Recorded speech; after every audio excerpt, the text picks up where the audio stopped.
So many of us go through life feeling like if I start to feel, there ain't gonna be no stopping. That shit is gonna be a tsunami of feelings that's gonna come out and screw up my life. And you know what? You might be right.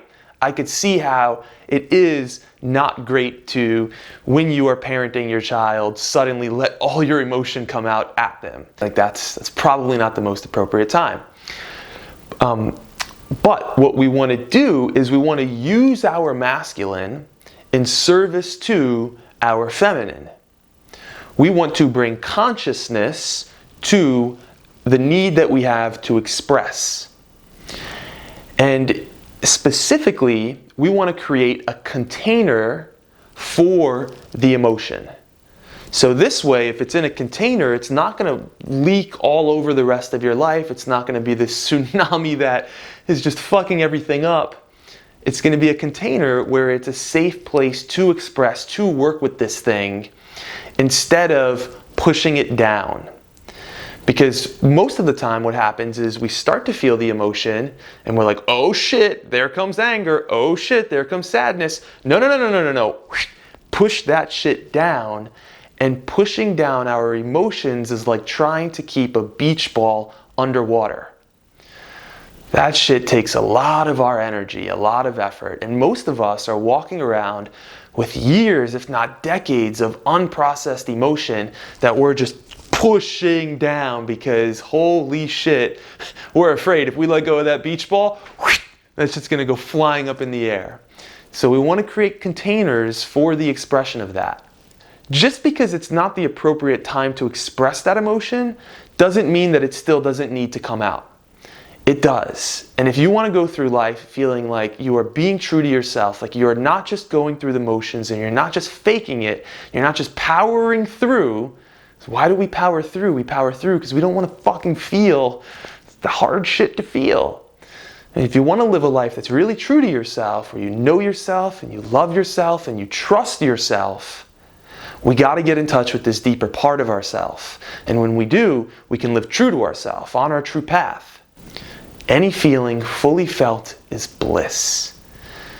And if we really allow the emotion to be felt to completion, it will then leave our body and it's a wow, that feels so good on the other side of that intensity.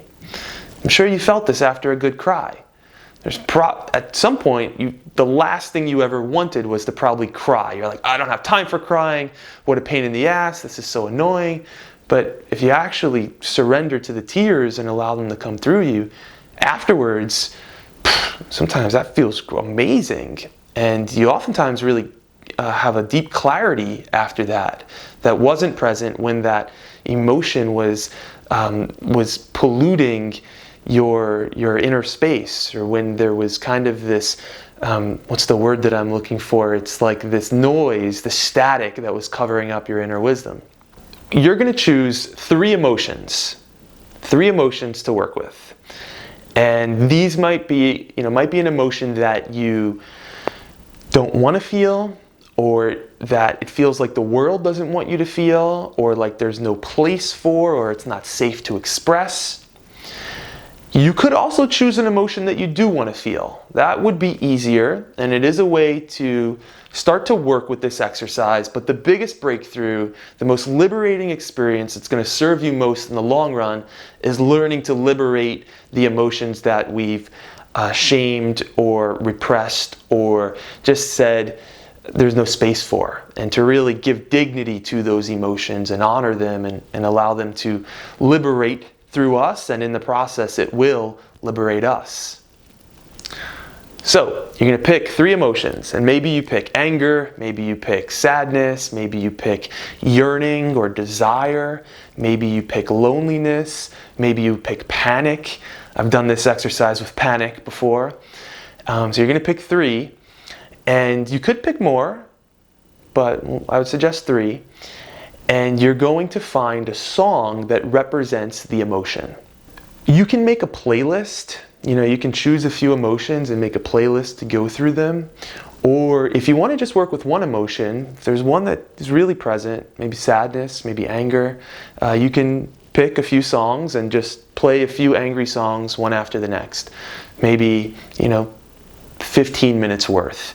You really want to get into this. You really want to, the longer you're in it, the more that you'll be able to ride the waves of getting out of your head into your body. Up, start to get back into your head. Nope, back into your body.